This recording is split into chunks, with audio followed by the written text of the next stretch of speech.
S മാഷേ, ഇപ്പം സുധാകരൻ, രണ്ട് സുധാകരന്മാരാണ് വിഷയം. ഒന്ന് കെ സുധാകരനും ഒന്ന് ജി സുധാകരൻ. ജി സുധാകരൻ കഴിഞ്ഞ ദിവസം സ്വതന്ത്രനായിട്ട് പാർട്ടിയുടെ ഉള്ള അതിർത്തി പ്രകടിപ്പിച്ച് സ്വതന്ത്രനായിട്ട് മത്സരിക്കുമെന്ന് പറഞ്ഞിട്ട് ആലപ്പുഴയിൽ നിൽക്കുന്ന അമ്പലപ്പുഴയിൽ അദ്ദേഹത്തിന് സ്വതന്ത്രനാവും. ഇനി ആരൊക്കെ അദ്ദേഹത്തിൻ്റെ കൂടെ കാണുമെന്നോ എന്തൊക്കെ സംഭവിക്കുമെന്നോ പാർട്ടിക്കകത്ത് നടക്കുമെന്നോ എന്നുള്ളതിനെപ്പറ്റി നമുക്കറിയില്ല. ഇപ്പം അതിനുശേഷം പിറ്റേ ദിവസമാണ് കെ സുധാകരൻ, കോൺഗ്രസിനകത്ത് ഒഴിവാക്കാൻ പറ്റാത്ത നേതാവ്. മറ്റ് പല നേതാക്കന്മാരെയും പരിശോധിക്കുമ്പോൾ സുധാകരൻ കോൺഗ്രസിനകത്ത് അനിവാര്യ ഘടകം. കാരണം എന്താണെന്ന് വെച്ചാൽ കണ്ണൂരിൽ നിന്ന് കണ്ണൂരുടെ പാർട്ടി നയിക്കണമെങ്കിൽ സുധാകരൻ വേണം. ഇപ്പോഴും പലരും ഉണ്ടെങ്കിലും അതിന് ആദ്യത്തെ വാക്ക് ഇപ്പോഴും സുധാകരനെ ബേസ് ചെയ്താണ് കോൺഗ്രസ് നിൽക്കുന്നത്.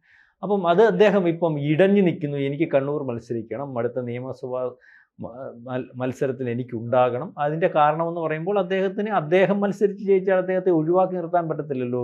UDF മന്ത്രിസഭ വരികയാണ്, മുഖ്യമന്ത്രി തൊട്ട് താപ്പോട്ടേ വരത്തുള്ളൂ. അതിനകത്ത് വേറെ മാർഗമില്ല. സുധാകരൻ ഉണ്ടെങ്കിൽ മന്ത്രി എന്നുള്ള കാര്യം ഉറപ്പാണ്, നല്ല വകുപ്പ് ഉറപ്പാണ്. അദ്ദേഹം ഉദ്ദേശിക്കുന്ന മുഖ്യമന്ത്രി സ്ഥാനമായിരിക്കും. അപ്പം ഇദ്ദേഹം മത്സരിക്കണം. അദ്ദേഹത്തെ മത്സരിപ്പിക്കാതിരിക്കുന്നതിന് വേണ്ടി ആയിരുന്നോ ഒരുപക്ഷെ കഴിഞ്ഞ പ്രാവശ്യം KPCC പ്രസിഡന്റ് ആയിരിക്കുന്ന ഒരാളെ പോലും മത്സരിപ്പിച്ചതെന്ന് നമ്മൾ വിചാരിക്കേണ്ടി വരും. KP പ്രസിഡന്റുമാർ മത്സരിച്ച ഇലക്ഷന് ഉറ്റുനോക്കുന്നത് എങ്ങനെ? അപ്പം ഇദ്ദേഹത്തെ അവസാനം മത്സരിപ്പിക്കുന്നു. അതിൻ്റെ കാരണം പറഞ്ഞാൽ കണ്ണൂർ അദ്ദേഹം ഇന്നലെ ജയിക്കത്തുള്ളൂ. അത് ഒരു പരിധി വരെ ശരിയാണ്. ഏതായാലും ഇപ്പം അദ്ദേഹം മത്സരിക്കാൻ തയ്യാറാകുന്നു, പരസ്യമായിട്ട് സ്ഥാനാർത്ഥിത്വം പ്രഖ്യാപിക്കുന്നു. അപ്പോൾ അതിന് ബാക്കിയുള്ളവരെല്ലാം പറഞ്ഞിട്ടുണ്ട്, ആരും പരസ്യമായിട്ട് സ്ഥാനാർത്ഥിത്വമൊന്നും പ്രഖ്യാപിക്കാൻ പാടില്ല എന്നൊക്കെ കേസ് വീണുപോലെ. അങ്ങനെ പ്രഖ്യാപിക്കുന്നവർ പാർട്ടിക്കകത്ത് കാണത്തില്ല എന്നൊക്കെ പറഞ്ഞപ്പോൾ പത്രക്കാർ ചോദിച്ചപ്പോൾ ഞാൻ കണ്ണൂർ നിൽക്കും, അതിന് ഉറപ്പാണ്. അതിനെന്താ തർക്കം? എൻ്റെ സീറ്റല്ലേ, എനിക്ക് മത്സരിക്കാം. അപ്പം അത് അദ്ദേഹം ഇന്നലെ പ്രഖ്യാപിച്ചു. ഒരുപക്ഷെ സ്ഥാനാർത്ഥി നിർണയത്തിനകത്ത് ഡൽഹിയിൽ വെച്ച് ഇപ്പം നടന്നുകൊണ്ടിരിക്കുമ്പോൾ അദ്ദേഹം പരിശോധിക്കുമ്പോൾ, അദ്ദേഹം പങ്കെടുത്തപ്പോൾ കണ്ണൂർ സീറ്റ് അദ്ദേഹത്തിന് ഉള്ളതല്ല, അങ്ങനെ ഒരു തീരുമാനവും അങ്ങനെ ഒരു ചർച്ചയും ഡൽഹിയിൽ നടക്കുന്നില്ല എന്ന് കണ്ടുകൊണ്ടാണ് പാർലമെൻറ്റ് സമ്മേളനം നടക്കുന്ന സമയത്ത് തിരിച്ചു വരുന്നു. ഇവിടെ വരുന്നതിന് ശേഷം അദ്ദേഹത്തെ തിരിച്ച് ഡൽഹിക്ക് പോകാൻ വിളിക്കുന്നു. അദ്ദേഹം ഡൽഹിയിലേക്ക് ഉറപ്പില്ലെങ്കിൽ ചെല്ലുന്നില്ല എന്ന് പറഞ്ഞു. എന്നിട്ട് അദ്ദേഹം ഒരു പോസ്റ്റ് ഇടാണ്, ഫേസ്ബുക്കിൽ ഒരു പോസ്റ്റ് ഇട്ടാണ് അദ്ദേഹം തിരിച്ചു വന്നത്. കാരണം എൻ്റെ ജീവരക്തമോ അങ്ങനെ കണ്ട് ആണ് കണ്ണൂർ എന്നൊക്കെ പറഞ്ഞിട്ട്. അപ്പോൾ ആൾക്കാർ അദ്ദേഹത്തിൻ്റെ വീട്ടിലേക്ക് ചെല്ലുന്നു, മാധ്യമങ്ങളെല്ലാം പുറയിൽ വരുന്നു. അദ്ദേഹം മാധ്യമങ്ങൾക്ക് ഇതുവരെ പിടി കൊടുത്തിട്ടില്ല. പക്ഷേ ഇന്ന് ഫേസ്ബുക്ക് പോസ്റ്റിനെ പറ്റി ഒരു മറുപടി പറഞ്ഞിട്ടുണ്ട്. അപ്പം ഫേസ്ബുക്ക് പോസ്റ്റ് വന്നപ്പോൾ പ്രതിപക്ഷ നേതാവിനോട് ചോദിച്ചു, അത് പുള്ളി എഴുതിയൊന്നുമില്ല, ആരുടെ വ്യാജ ഫേസ്ബുക്ക് പോസ്റ്റ്. ഇന്ന് അദ്ദേഹം പറഞ്ഞിട്ടുണ്ട്, ഫേസ്ബുക്ക് പോസ്റ്റ് ഇട്ടത് ഞാനാണ്, വേറെ ആരുമില്ല, ഞാൻ തന്നെ എഴുതിയിട്ട്. അപ്പം നമ്മളിപ്പോൾ ഈ സുധാകരൻ നുണകളെന്ന് പറഞ്ഞുകൊണ്ടൊരു ഫേസ്ബുക്ക് പോസ്റ്റും അല്ലെങ്കിൽ വലിയൊരു സാധനമുണ്ട്. ഈ സുധാകരനല്ല, സതീശൻ നുണകൾ.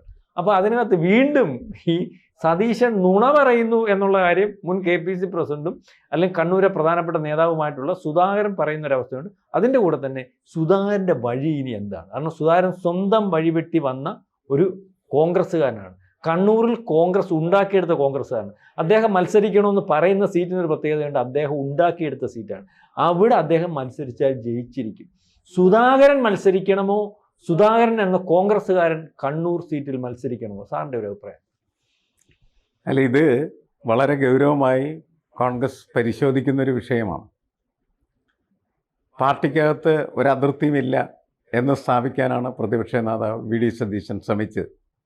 അദ്ദേഹം പറഞ്ഞു, സുധാകരൻ അങ്ങനെ അതിർത്തിയൊന്നുമില്ല. അപ്പോൾ ഫേസ്ബുക്ക് പോസ്റ്റ് അത് സുധാകരനില്ല, വേറെ ആരാണ്ട് എഴുതിയിട്ടതാണ് എന്ന് പറഞ്ഞു. പക്ഷേ സുധാകരൻ പറഞ്ഞു, അല്ലെ ഞാൻ തന്നെ എഴുതിയാണ് എന്ന് പറഞ്ഞു. അങ്ങനെ അത് VD സതീശന് ഒരു ക്ഷീണമായിപ്പോയി. കാരണം ഒന്ന്, പ്രതിപക്ഷം, അദ്ദേഹത്തിൻ്റെ പ്രതിപക്ഷം, അതായത് CPM അടക്കം, അല്ലെങ്കിൽ CPM ഈ VD സതീശനെ നൊണേഷൻ എന്ന് പറഞ്ഞ് ചിത്രീകരിക്കാനുള്ള ശ്രമം നടന്നുകൊണ്ടിരിക്കുന്ന സമയമാണ്.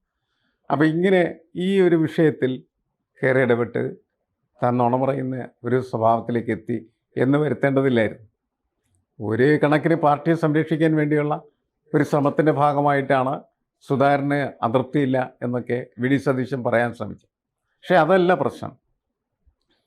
കോൺഗ്രസിനകത്ത് മാത്രമല്ല, ഇപ്പോൾ നമ്മളെ കേരളത്തിൻ്റെ രാഷ്ട്രീയം പരിശോധിച്ചാൽ എല്ലാവർക്കും ഒറ്റ ആഗ്രഹമേ ഉള്ളൂ, അത് അധികാരത്തിലെത്തണം എന്നുള്ളതാണ്. ഇപ്പോൾ രണ്ട് സുധാകരന്മാരും പ്രധാനമായിട്ട് മത്സരരംഗത്തേക്ക് വരുന്നതിൻ്റെ അടിത്തറ എന്ന് പറയുന്നത്, രാഷ്ട്രീയ പ്രവർത്തനം എന്ന് പറയുന്നത് ഷോ കാണിക്കാനുള്ളതല്ല, അധികാരം പിടിക്കാൻ തന്നെ ഉള്ളതാണ് എന്ന് വ്യക്തമാക്കുന്ന ഒന്നായിരുന്നു. അതിൻ്റെ ഒരടിസ്ഥാനത്തിൽ തന്നെയാണ് സുധാകരൻ്റെ ഫേസ്ബുക്ക് പോസ്റ്റും അദ്ദേഹത്തിൻ്റെ നീക്കങ്ങളും. അദ്ദേഹം വളരെ കൃത്യമായിട്ട് പറഞ്ഞിട്ടുണ്ട്, കണ്ണൂരിൻ്റെ ജീവരക്തമാണ് എന്നാണ് പറഞ്ഞത്. ഞാനവിടെ മത്സരിക്കും, ഞാൻ ജയിക്കും. തീർച്ചയായിട്ടും കണ്ണൂരിൽ സീറ്റ്, കണ്ണൂർ സുധാകരൻ മത്സരിച്ചാൽ സുധാകരൻ ജയിക്കുമെന്നുള്ള കാര്യത്തിൽ ആർക്കും തർക്കമില്ല, എതിർ കക്ഷികൾക്കൊന്നുമില്ല. കുറച്ച് നാളായിട്ടത് അവരുടെ കയ്യിലല്ല എന്നുള്ള കാര്യം എല്ലാവർക്കും അറിയാവുന്ന കാര്യമാണ്. കടന്നപ്പള്ളിയുടെ ഒരു സീറ്റായിട്ട് അത് കിടക്കുകയാണ്. കടന്നപ്പള്ളിയുടെ സീറ്റായിട്ട് ഇവര് എല്ലാ സീറ്റിലും. അപ്പോൾ ആ സീറ്റ് പിടിച്ചെടുക്കുക എന്ന് പറയുന്ന ഒരു ലക്ഷ്യം കൂടി അതിൻ്റെ അകത്തുണ്ട് എന്നുള്ളതാണ്. പക്ഷേ സീറ്റ് പിടിച്ചെടുക്കലല്ല ഇവിടെ പ്രശ്നം. കണ്ണൂർ സീറ്റിൽ ജയിച്ച് സുധാകരൻ നിയമസഭയിലെത്തുകയും കോൺഗ്രസിന് ഭൂരിപക്ഷം ഉണ്ടാകുകയും കോൺഗ്രസ് ഒരു മന്ത്രിസഭ രൂപീകരിക്കുകയും ചെയ്താൽ ആ മന്ത്രിസഭയിൽ സുധാകരൻ ഇല്ലാതിരിക്കാൻ പറ്റില്ല. ഇത് തന്നെയാണ് ബാക്കിയുള്ള എല്ലാ കോൺഗ്രസ്സുകാർക്കും പ്രശ്നമായി മാറിക്കഴിഞ്ഞിരിക്കുന്നത്. കാരണം സുധാകരൻ KPC പ്രസിഡൻ്റായിട്ട് തിരഞ്ഞെടുക്കപ്പെട്ട സമയത്ത് കേരളത്തിലെ കോൺഗ്രസ്സുകാരുടെ വലിയ ആവേശമായിരുന്നു.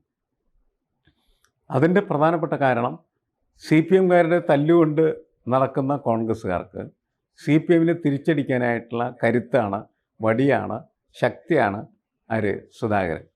അതിൻ്റെ ആവേശമാണ് കേരളത്തിൽ മുഴുവൻ ഉണ്ടായത്. അതിനുശേഷം കോൺഗ്രസ്സിനകത്ത് ഇപ്പോൾ ഉള്ള നേതാക്കളെ കൂടി ചേർന്ന് അദ്ദേഹത്തെ KPCC പ്രസിഡന്റ് സ്ഥാനത്ത് മാറ്റി. അതിന് പറഞ്ഞ പ്രധാനപ്പെട്ട കാരണം ഇയാൾക്ക് ഓർമ്മക്കുറവാണെന്ന്. KPCC പ്രസിഡന്റ് സ്ഥാനത്ത് മാറ്റുന്ന ആ സമയത്ത് മാത്രം പുള്ളിക്ക് ഓർമ്മക്കുറവ് ഉണ്ടായുള്ളൂ. ഇപ്പോൾ നല്ല ഓർമ്മയാണ്.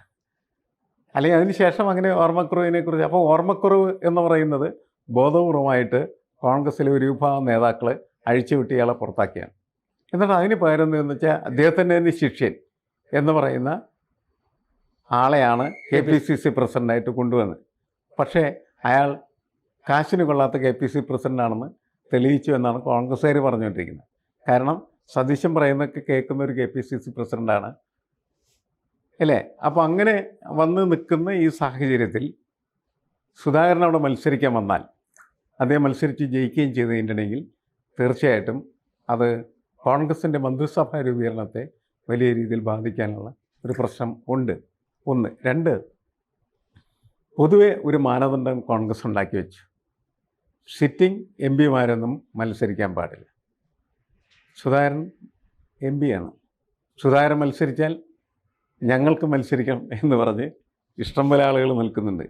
KC വേണുഗോപാൽ നിൽക്കുന്നുണ്ട്, പിന്നെ ഷാഫി പറമ്പിൽ നിൽക്കുന്നുണ്ട്, എന്താണ് അടൂർ പ്രകാശ് എന്ന് പറയുന്നത് അദ്ദേഹം ഒറ്റക്കല്ല പറയുന്നത്, ആ ശിവഗിരി മഠത്തെ കൊണ്ട് കൂടി പറയിപ്പിച്ചിരിക്കുകയാണ് ചെയ്യുന്നത്. കൊടിക്കുന്നിൽ സുരേഷ് ഇങ്ങനെ എല്ലാവരും. അപ്പോൾ ഇവരെല്ലാവരും കൂടി കയറി മത്സരിച്ചാൽ ഇവരിത്ര മത്സരിക്കാൻ വരുമ്പോൾ ബാക്കിയുള്ളവരൊക്കെ വെറുതെ വെക്കുക. ഹൈബിയിടം വരെയും കയറി മത്സരിക്കാനുള്ള സാധ്യതയുണ്ട് എന്നുള്ളതാണ്. അപ്പോൾ ഇങ്ങനെ കാരണം വേറെ ഒന്നുമല്ല, അവർക്കറിയാം കേന്ദ്രത്തിൽ പോയി ഈ പാർലമെൻറ്റിൽ MP ആയിട്ടിരുന്നതെന്ന് വെച്ചാൽ ചായ കുടിക്കുക, മറ്റു ചില സൗകര്യങ്ങളൊക്കെ ഉണ്ടാകും. പൊളിറ്റിക്കൽ ആക്ടിവിറ്റി ഇല്ല ശരിക്കും. കാരണം കേന്ദ്രത്തിൽ എല്ലാം നിയന്ത്രിക്കുന്നത് BJPയാണ്. അപ്പോൾ അവിടെ കോൺഗ്രസ്സുകാർ വെറുതെ കാഴ്ചക്കാരായിട്ടിരിക്കുകയാണ് ചെയ്യുന്നത്. നേരത്തെ പറഞ്ഞതുപോലെ കാപ്പിയൊടിച്ച് സുഖവാസത്തിന് പോകാം എന്നല്ലാണ്ട് ഒരു രാഷ്ട്രീയ പ്രവർത്തനം നടത്താനായിട്ട് കഴിയില്ല. ഇവിടെയാണെന്ന് വെച്ച് കഴിഞ്ഞിട്ടുണ്ടെങ്കിൽ അകത്തായാലും പുറത്തായാലും വലിയ സാധ്യതയുണ്ടെന്ന് അവർ മനസ്സിലാക്കി കഴിഞ്ഞിരിക്കുകയാണ് ചെയ്യുന്നത്. കേരളത്തിൽ ഇപ്പോഴും കോൺഗ്രസിൻ്റെ ഒരു രാഷ്ട്രീയ ഭാവി എന്ന് പറയുന്നത് വളരെ പ്രോജ്വലമാണ് എന്ന് കോൺഗ്രസ് വിശ്വസിക്കുന്നു. കോൺഗ്രസ് അധികാരത്തിൽ വന്നേക്കും. അങ്ങനെ അധികാരത്തിൽ വരുന്ന സമയത്ത് ഈ സീനിയറായിട്ടുള്ള നേതാക്കൾക്കൊക്കെ മന്ത്രിമാരാകാം, ചിലർക്ക് മുഖ്യമന്ത്രിയുമാകാം. അപ്പോൾ ഇവരൊക്കെ ഇങ്ങനെ കയറി വന്നാൽ എന്ത് ചെയ്യും? നിലവിൽ മുഖ്യമന്ത്രിയാവാൻ ഇരിക്കുന്ന ആളുകൾ അല്ലെങ്കിൽ മന്ത്രിമാരാവാൻ ഇരിക്കുന്ന ആളുകൾ അവരൊക്കെ വല്ലാത്ത കുഴപ്പത്തിലായിത്തീരും. ഇതാണിപ്പോൾ കോൺഗ്രസ് നേരിടുന്ന പ്രധാനപ്പെട്ട പ്രതിസന്ധി. അതിൽ നിന്ന് എങ്ങനെ രക്ഷപ്പെടും എന്നുള്ളത് ഉറപ്പായിട്ടില്ല. സുധാകരൻ പറയുകയാണെങ്കിൽ ഞാൻ ഉറപ്പായിട്ടും കണ്ണൂർ മത്സരിക്കും എന്ന് പറഞ്ഞാൽ മറ്റുള്ളവരുടെ കാര്യമൊക്കെ അധോഗതി എന്ന് നമുക്ക് മനസ്സിലാക്കാൻ പറ്റും. കൂടുതൽ വാർത്തകളും വിശേഷങ്ങളും നിങ്ങളിലേക്ക് എത്താൻ ABC മലയാളം സബ്സ്ക്രൈബ് ചെയ്യുക, ബെൽ ബട്ടണും അമർത്തുക.